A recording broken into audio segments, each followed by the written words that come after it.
আমি সর্বপ্রথমে শ্রুতি 1 ও শ্রুতি 2 এর সমস্ত বাসীকে দুর্গাপূজার শুভেচ্ছা জানাই।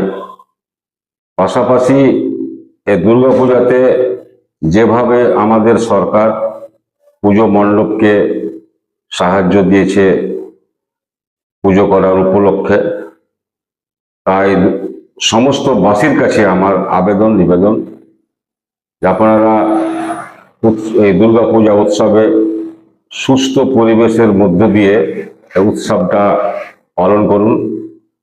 আপনি সুস্থ থাকুন, অপরকে সুস্থ রাখার জন্য সাহায্য করুন। বিশেষ করে আমি এই পূজা উপলক্ষে যুবক সম্প্রদায়ের ছেলেদের প্রতি আমি আবেদন রাখব, বাইক নিয়ে যেন দাপাদাপিটা একটু কম করে, নিজে বাঁচুন, অপরকে বাঁচান, এটা হচ্ছে মূল ধর্ম। আপনারা এলাকার মানুষ সবাই অবগত আছেন, বাংলার মুখ্যমন্ত্রী মানবিক মুখ সেভ লাইফ সেভ ডাইভ কেন করছে? কারণ নিজে বাঁচুন, অপরকে বাঁচান।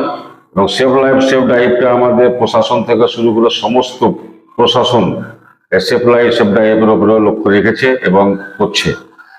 এবং যারা বাইক নিয়ে চলছেন প্রত্যেকে হেলমেট ব্যবহার করুন, জুতা ব্যবহার করুন এবং গাড়ির স্পিড লিমিটে চালান, যা আপনার ক্ষতিটা কম হবে।